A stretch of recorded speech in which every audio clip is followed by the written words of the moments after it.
they'd be like, man, you should have your own TV show. Again, they were drunk. Or they would laugh, and I had like wit way beyond my years. And that was the first time that I ever had like an adrenaline rush, 10 years old. Like performing in front of a crowd of people that like by now is much, much different. But that was the first time I ever did something like that. And I'll give you a little background on where I grew up as well. I grew up in a town called Clohan. So yeah, try and say it with me, Clohan. Clohan! You're honorary Irish people here tonight.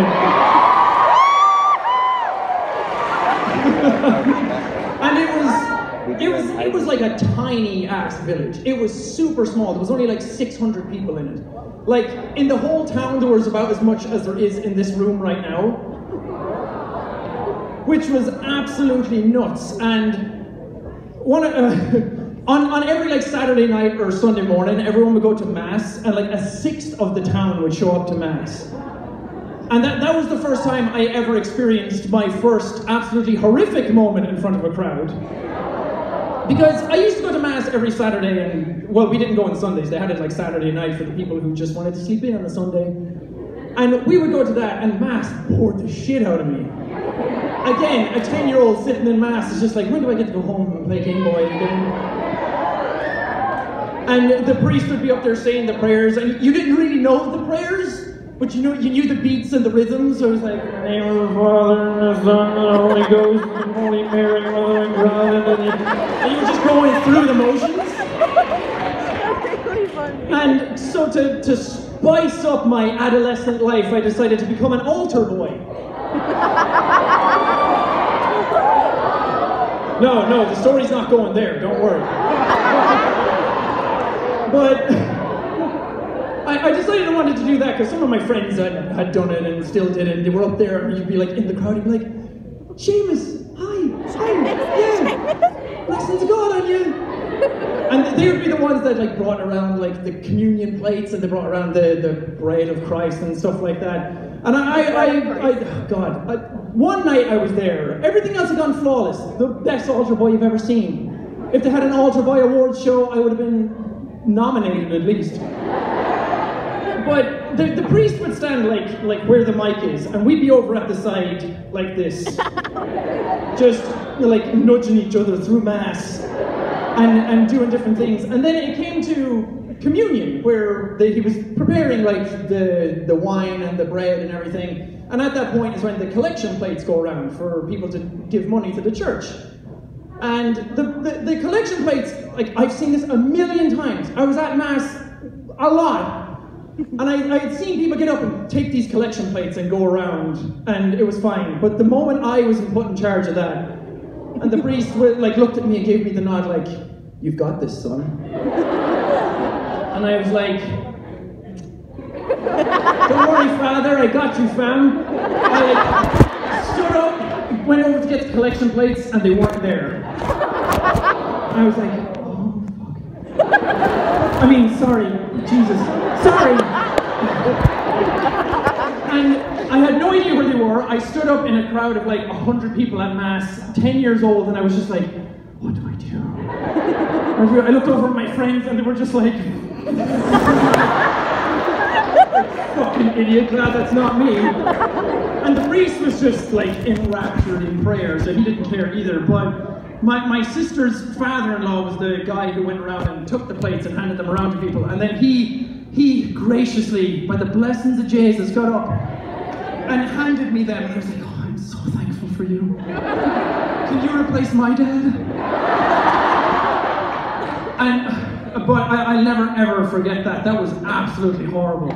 That was like the first time I ever like froze in front of a great crowd of people. So at 10 years old, I kind of got like the best parts and the worst parts of a crowd. Kind of wish the good part was in front of more people, but no, I had to have my insecurities blasted to the whole town of Clohan. And it was a small place, 600 people, everybody knew everybody, everyone was talking about, oh, the McLaughlin's young lad. He can't even find his collection plates. It was horrible. But on the flip side of that, Ireland, or Clohan even, had a bit of a weird streak as well, because the biggest night in Clon at the end of every year was New Year's Eve. And that's the biggest night and event in most towns. But in Clon it was like a really big deal. And we also had a roundabout in the middle of the town. You know what a roundabout is? Yeah. Do you even have roundabouts here? Someone yelled no. But we had a roundabout in the middle of Clon, and it had 5 roads leading out of it. And people always joke that the best part about Clon was the roads leaving, like, just getting out of the town. Because no one stopped in Clon. Everyone just passed through. It was only stupid people who actually lived there.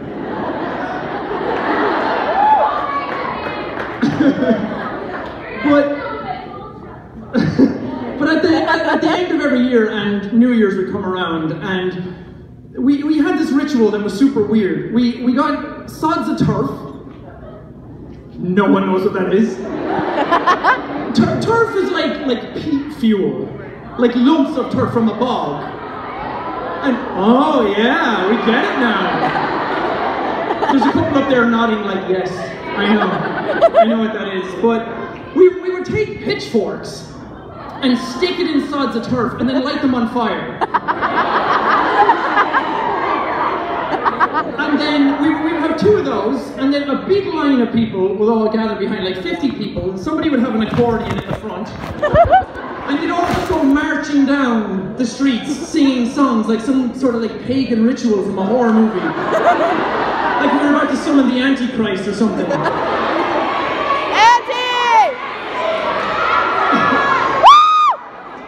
And we would go down each of the 5 streets, well, all except one street, because no one ever went down that street at night time. That was the street that just had nothing in it. If you went down there, you got lost. Maybe that's why we never actually summoned the Antichrist, because we never went down that street to complete the ritual. But we'd all walk around Cloghan with this music playing, and at the time, I was just like, this is magical. Every town has their own festive thing to do. This must go on everywhere, but no. It's only like when I got older that I realized just how weird that was. And from like an outside viewer, that must have seemed so fucking bizarre. But for Cloghan, it was par for the course. Because that's a theme about Irish people, is that nothing makes sense and everything is chaos. And that's why one of our sayings is, sure, feck it, it'll be grand. Because at the end of the day, no one cares. You can drink enough to forget about that.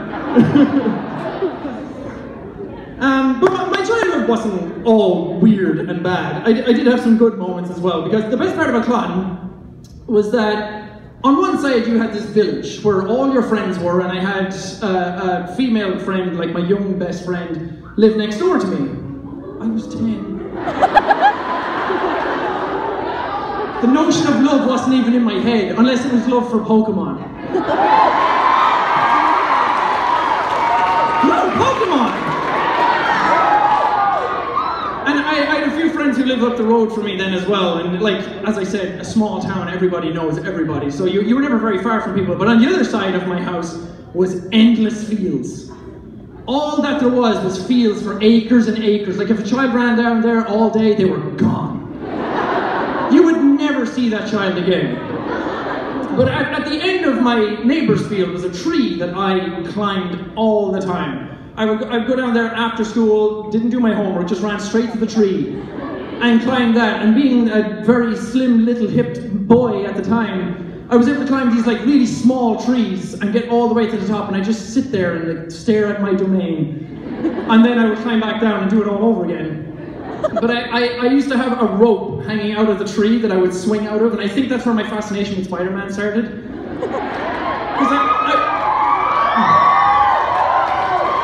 Spider-Man and Pokemon, is this what you want?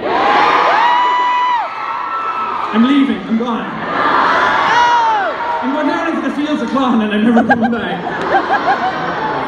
But I would swing out of this rope, and I felt like the king of the world, like George of the Jungle flying through. Or I guess Tarzan, George is the jokey one. But I was doing it one day, and my sister's father-in-law, the guy I mentioned before with the collection plates, he came down, my Lord and Savior again. He came down and like some sort of like Irish Crocodile Dundee, he was like, "That's not a rope." Didn't say anything else, just left.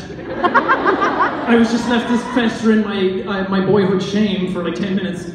And then he came back up, he was like, "This is a rope." And this was like a rope like this thick. It was like a big boat rope, and he just like flung it out over the top of the tree and tied it all up, and I have never swum as much in my life.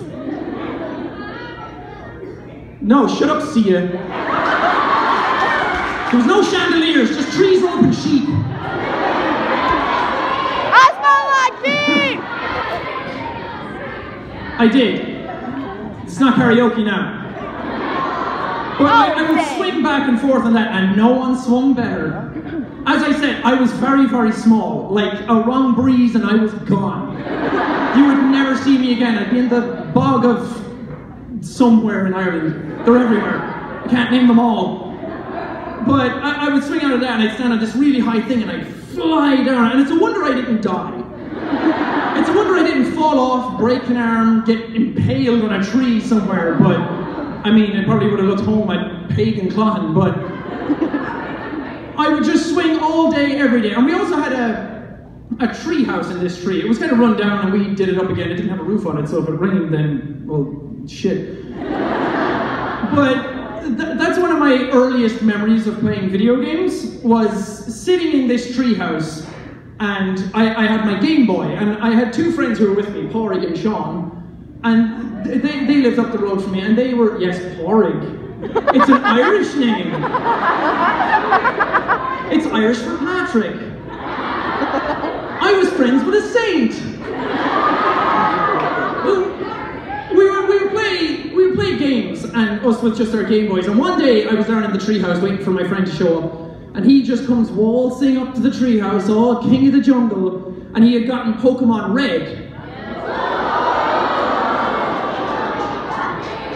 And I hated him for that. I was like, who the fuck does this 10-year-old think he is? Sauntering in here with his Pokemon Red, and instead of doing the good thing, being like, "Oh, I'm so happy for you, best friend. That's awesome. May I play when I get a chance?" No, my boyhood pride would not let me do that. I was like, "That's cool. Yeah, my mom got me Pokemon Blue. Yeah, but she's in China right now." Not made up. My mother was literally in China at that point. Wow. She used to be with the Irish Wheelchair Association and help out with them. So, to my friend, that sounded like a made-up story. My mother is with the Irish Wheelchair Association in China, 5,000 miles away from me, and she got me Pokemon Blue at the right time that you just got Pokemon Red. Suck on that, best friend. But it wasn't until like a week later, like this was totally made up. It wasn't until a week later that my mother actually came back from China, and she sat me down in the kitchen, and she pulled out this box and made me unwrap it, and in that box was actually Pokemon Blue.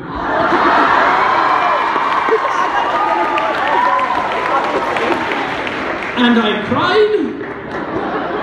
I don't know if I cried because I finally got a Pokemon game, or if I just suddenly felt the guilt and shame for lying to my best friend.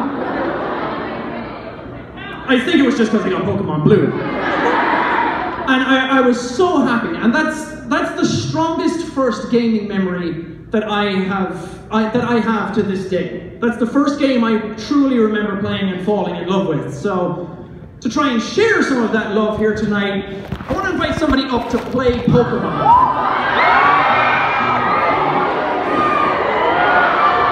Pokemon?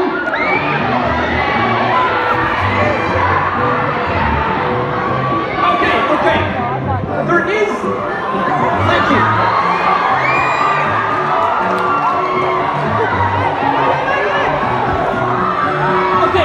There is a caveat though.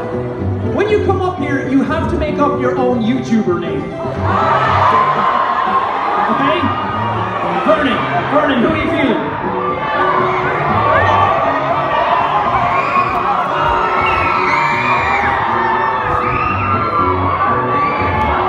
A lot of good candidates. He's feeling the crowd, he's feeling it out, he's feeling the crowd. Oh, he got someone. You got someone. We're good. I'm right here. Like, I have access. I can go. Of course he's going to go over a young kid. That's a big Pokemon. What's up, dude? Hi.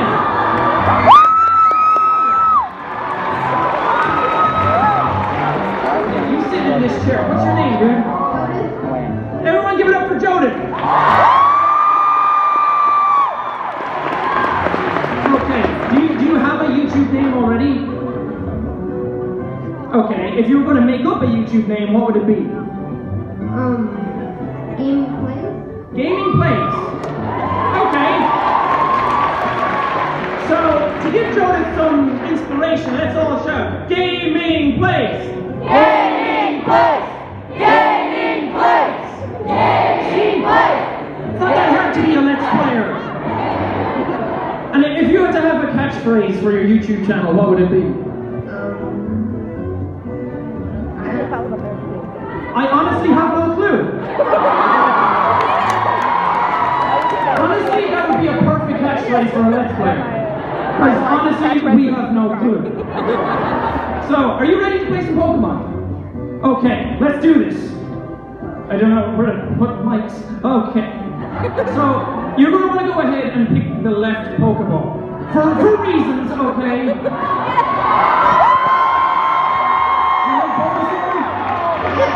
Okay. Also, it's thematic. Green leafy, green hair boy. Not right now, but you get it. It's a thing that we're doing. And the thing we're going to do with Pokemon right now is because at the time, and because life likes to throw obstacles at you all the time, you're going to have to fight your rival. And your rival's name is Life. And you're going to notice something about Life's Pokemon. He's going to have very special names. So, you're going to have to overcome that. Do you want to nickname your Bulbasaur? No? What do you want to call it? What should you call it?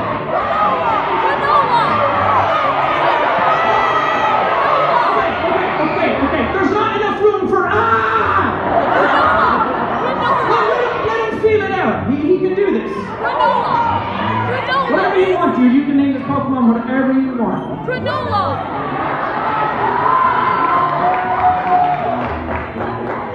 You go over here. There you go. What does your rival pick? Life takes.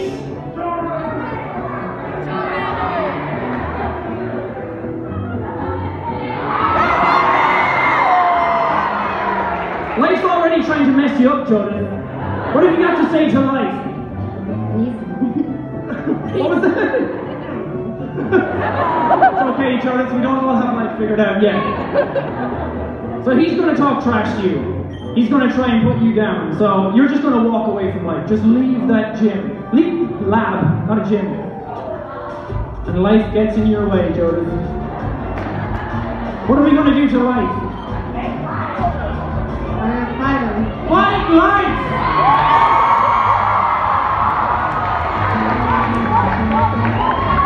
But Life has some very special Pokemon. Rival Life would like to battle. Life sent out laziness. Because laziness is an obstacle that we all want to overcome in our life. I mean, sometimes it's okay to lean into it. I mean, sometimes you're feeling good about yourself, you just want to stick on Desperate Housewives and just feel it out. You know, just like Netflix and chill for the day. Oh my God. But sometimes life puts laziness in your way when you don't want it there. And you want to try and overcome that laziness and kick the shit out of it. So that's what our boy Jodith is going to do here tonight. Can you do it? Yes. Yes! What are you going to use? Okay, ironic using sleep on laziness. It's okay, laziness is asleep. Isn't that typical? What are you going to use next?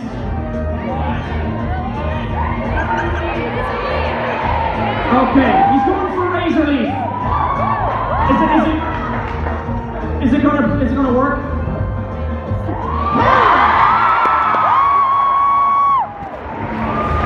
You beat laziness, dude! How do you feel? Good. Good. We got this, dude. It's not very effective. It killed him. Come on, Oak. Okay, so who's up next? What does life have for you next after laziness? Boredom. We all lean into boredom sometimes as well. It kind of goes hand in hand with laziness. Are you going for that like razor leaf again? Dude! Dude, you're killing it! Gaming place! Gaming place! Gaming place! Gaming place. Oh, he sent out fear! Wait, I thought he took a Charmander, not a Charizard. Oh. Put fear to sleep. Don't let fear bother you. We all have fear in our lives as well. Whether big or small, we all have fear that we want to overcome. And sometimes life throws fear at you when you want to overcome it most of all. So Jack and my boy Jodith here is going to kick the shit out of fear.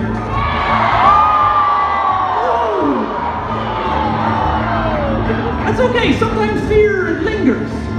Sometimes it tries to get in your way, sometimes it just doesn't go away with one strike. And sometimes you gotta fight back at fear even harder again. Like that! You feeling good? You don't have money left. Life sent out doubt. Thought that's a doubtful bunch of eggs that I'm seeing in front of me. Put that doubt to sleep. Put it to bed. It's a very sleepy bunch of eggs. What do you have to say to doubt? Don't doubt. Don't doubt. Dude, no doubt. Will some leaves kill eggs? It sure will. There was no doubt about that, Jodith. But I think you got one Pokemon left that you need to fight. But who's it going to be? Oh, Rent! We don't like Rent! Jodith, you're going to have to do this for all of us and destroy Rent. We put it to sleep first. We put Rent to sleep. Because sometimes you don't pay it immediately. Sometimes you just wait and you let it build up and sleep for a while. I mean, sometimes you just didn't get paid. But Rent will always be paid at the end of the day. Say your signature move. I don't know. Yeah! You did it, dude!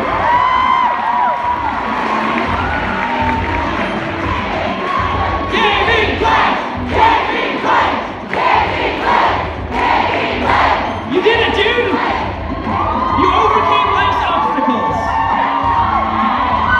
You defeated all life had to put in front of you. So now you get to move on to the next stage of life. How do you feel? Great. Good! Give it up for Jodith!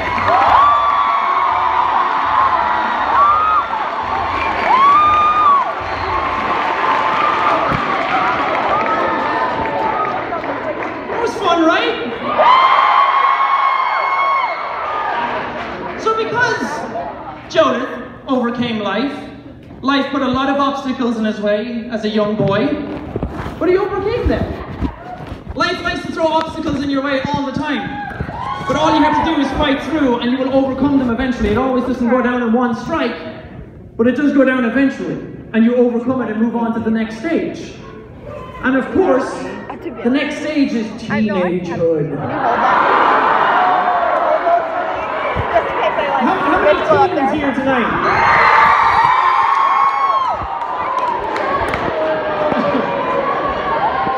Oh, you'll all relate to this. So, in my teen years, of course, I went to school like everybody else. Don't let my stupidity fool you. I did go to school.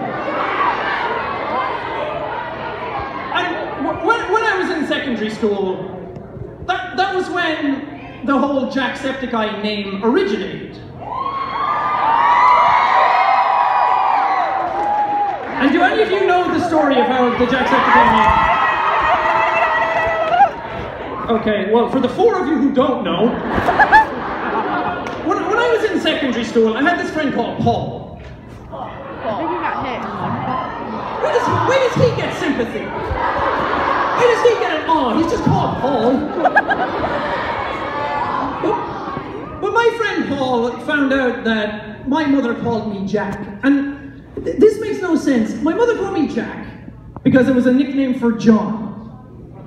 And John is just as easy to say.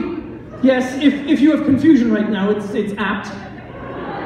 And Sean is the Irish for John. That part makes sense. I get that. Don't get the Jack part. So when I was growing up, I was always called Jack. Yes, I was called Jack. I was called Jack, or my brothers and sisters gave me the nickname of Butch. Yeah, I think it was lost on me when I was younger, because Butch was just a word, it was just a sound, and it wasn't until I was older that Butch was like, Butch. Hey, what's up, I'm Butch. So I think the nickname was ironic, that I was just so small and frail that they called me Butch to try and like beef me up. Or make fun of me. I was the baby of the family. Who knows? But my friend had found out that my mother called me Jack. And as some sort of joke, he thought that it would get to me if he called me Jack, like some sort of mammy's boy, like, yeah, Jack, your mammy calls you Jack, I'm gonna call you Jack. Like, cool, got him. Got him. And that went on for a while, but then one day, we were out playing football.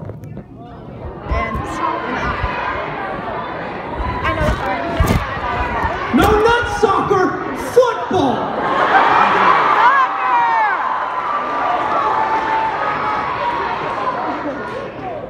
And it was a bright, sunny day. No, it wasn't. And it was like the sky was blue, birds were chirping. No, they weren't. And when we were out playing football on the gravel, the sweat on our brow, the young teenage hormones were flying in the air. The ball just got launched into the sky, and me with my powerful teenage legs bounced into the sky after it. I sauntered higher and higher, ready to hit the ball with my cube head. But little did I know, a competitor came careening towards me. He also had the bright idea of getting all the glory of heading that ball into the goal. It still upsets me to this day. But he came careening up, and he clashed heads with me. Now, I know. He was also wearing glasses. And now, I'm no scientist, but mass times acceleration plus sharp plastic object equals really fucking ow. And at that time, my face exploded. Like the big bang of blood. The big bang of blood? And it was almost like I was wearing those old 3D glasses, because half my vision was just red. And I couldn't see anything. Some people gasped. Some people cried. Other people on the football pitch were like, who the fuck is that kid again?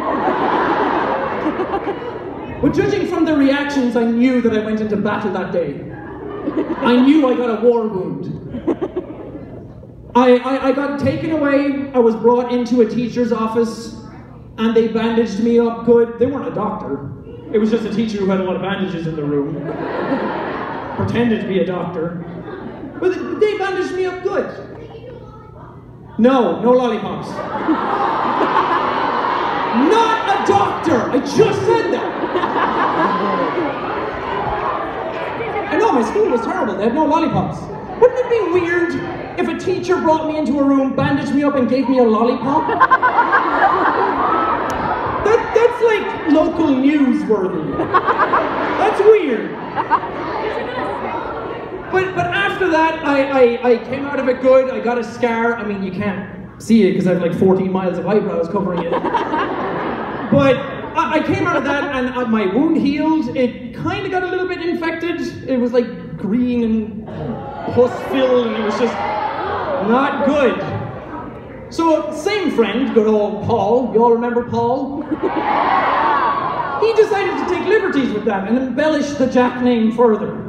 he looked at me and he was like, now you're jacksepticeye.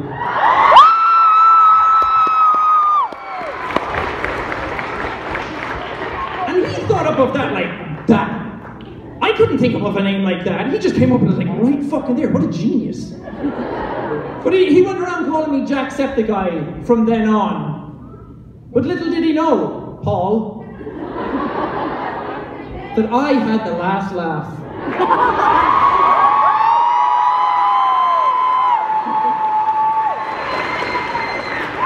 Does anyone know where that name was first used, by the way? No? In school. MySpace! It actually was used on MySpace. You all remember MySpace? Only 90s kids remember MySpace. A lot of the crowd are like, what? There was a time before internet? That was internet. But also in those teenage years, I decided to dabble a small bit in music. You know how it goes, you're young, you're a teenager, you're rebellious. It's like, I must start a band.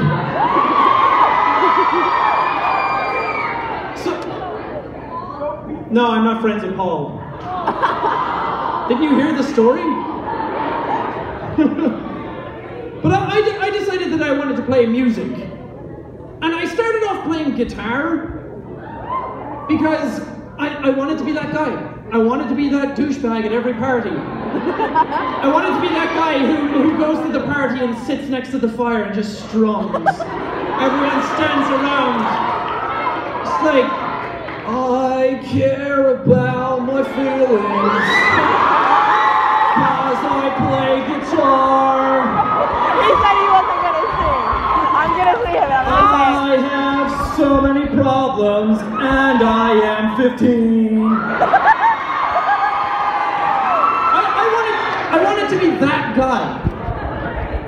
But my brain wasn't melodically gifted and I had the attention span of a fucking spoon. So drums were a natural fit.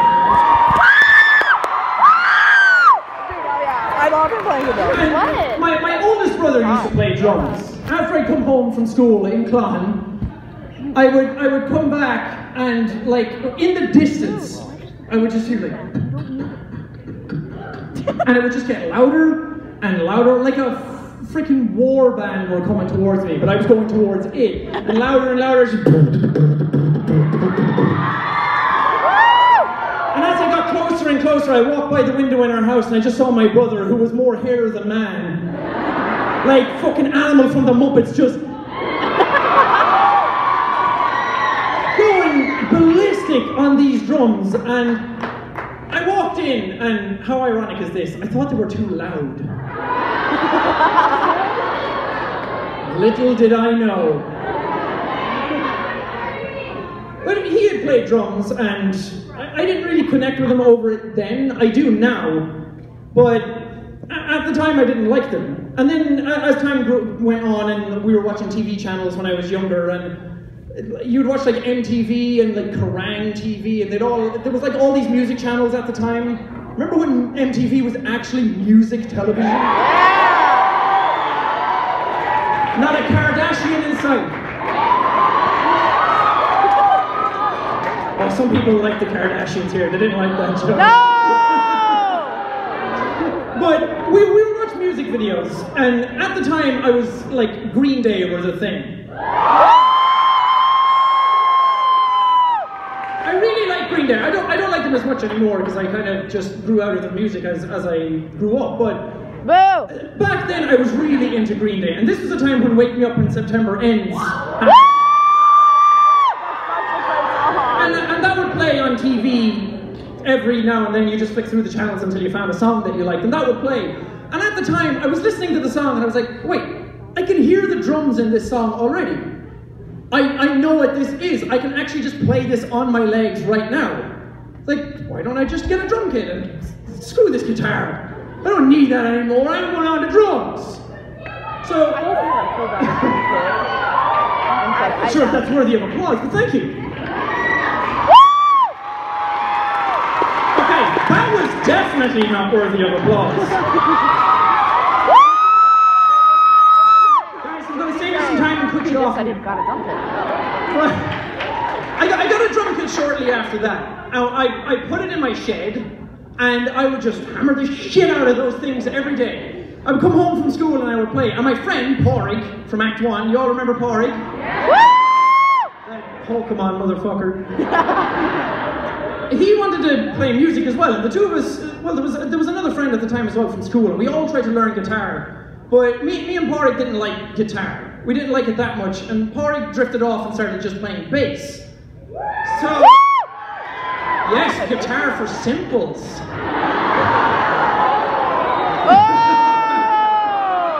Drummer, what do I know? But he started playing bass, so we were just going to our shed and turn on the American Idiot album and just play that like start to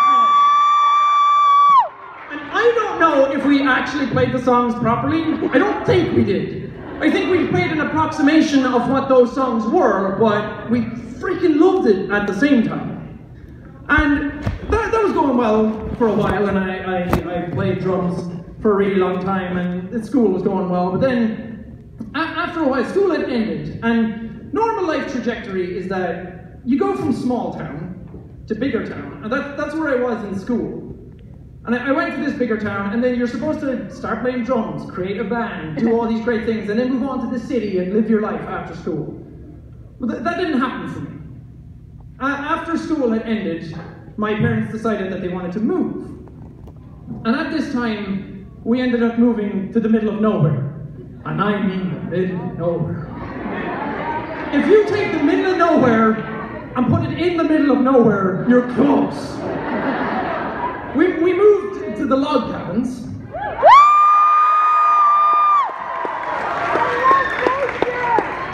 And, like, literally the middle of nowhere. There were no neighbors anywhere. I left all of my friends who were in school. I moved to this place that was literally on one side, it was the woods. From my room, I could see the woods. On the other side was a bog.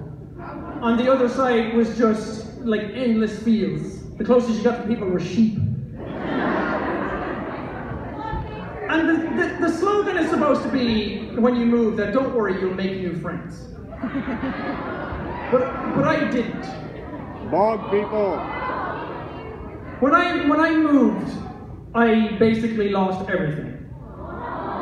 I kept playing drums. I got way more into video games than I ever have in my life. And I started going to college. And college was far away from where we lived, so it was like every weekend I would come back to the log cabins. But every time I went back, it just like took something from me. I just realized how much better it was being around other people, and going back to the cabins just sucked a chunk of my life out of me. And it was at this time, college was going okay, but I decided it wasn't for me, because I was learning music technology, and I just wanted to play drums. I wanted to learn more about music and how it was made. But in this course, there was a lot of stuff like physics and Photoshop and stuff at the time that I just wasn't interested in. I didn't care about it. I wasn't doing particularly well at it. So I decided I finished my second year exams and I just left. I didn't go back for the third year. And I went back to the log cabins and I kind of just fell into myself. I played drums, but drums were always kind of a hobby that I played. I liked them, but I was slowly just not playing them as much as I used to. So I got like really into video games. And video games had always kind of been my life.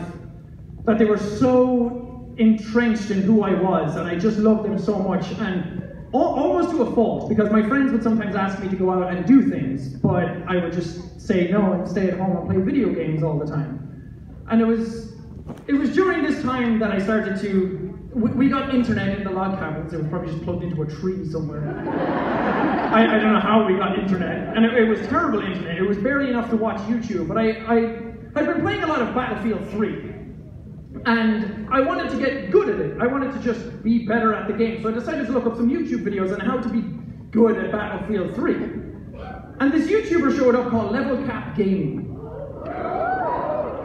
And it was so bizarre because I was watching him and I was learning stuff from him and everything, and I was like, okay, cool, he uploads videos on Battlefield 3, that's awesome. But it wasn't until he did a video at one point where he talked a small bit about his life. It wasn't kind of a vlog, it was kind of gameplay plus vlog. And at one point he said that doing YouTube was his job. And that he played video games like no side job, it was just all his payment came from doing YouTube. And that... What? It blew my mind that somebody could actually do YouTube as a job. And not only YouTube, but playing video games as a job.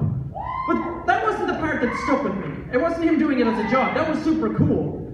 But it was because at that time, I was looking for something. And when I went to his videos, I felt like I was watching somebody who I knew. I felt like I was watching a friend who just liked Battlefield, and he was playing this game and just sharing his knowledge with people. And it was his sheer passion for what he was doing. He was so in love with doing this format of YouTube that you could just tell. You could tell that he really liked doing what he did. And at the time, I was just looking for anything. I was looking for anything to give myself purpose, to give my life meaning. And I decided to just try it out for myself.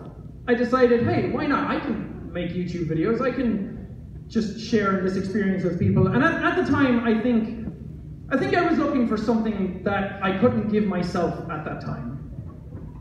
I had no friends. I just wanted to talk to people about video games. I just wanted to play games and share cool experiences with people. And because he did so much for me in that moment and made me feel like I was part of something, that he gave me drive and purpose and passion, that I felt like I could do that for other people. I like how this feels. I like feeling like I'm part of something. So I decided to try YouTube for myself and start up the Jacksepticeye channel.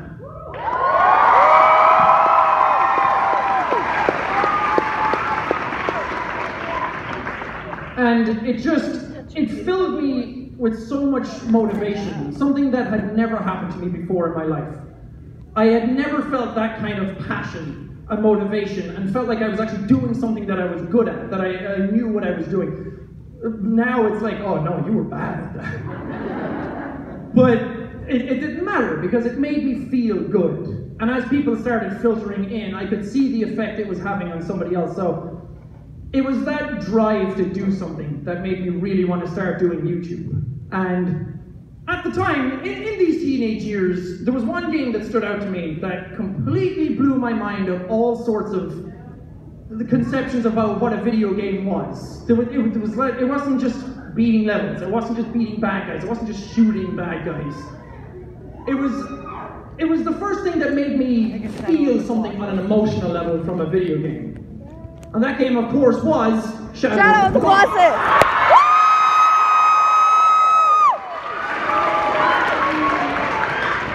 And because that game meant so much to me, I want to share in that experience and have one of you come up and play Shadow. Oh my god! Oh my god! Okay. Okay, but this one now, this is my favorite video game ever made. And this is not as easy to play as Pokemon, so if you know how to play this game, put your hand up. If you don't know how to play this game, we might run into some trouble because this game is a control mess. Okay, we got some hands, we got some confident people. I feel like we got some people who really know what to do with this game. Brian's looking. Brian's looking. Like, I have a tattoo of Shadow of the Colossus. Have you played Shadow of the Colossus? Have you played Shadow of the Colossus? Come on. Yeah. We picked one. Sorry! She was right there! Listening? And she's wearing a Jacksepticeye shirt. Good job. I don't know how to play, so what am I mad at you? Have you ever seen Shadow of the Colossus so big? Yeah, you said if you don't know how to Me play, neither. raise your hand. It's colossal. I should just hand the mic to you. You can do the show. That's a great fun. Hi. How's it going?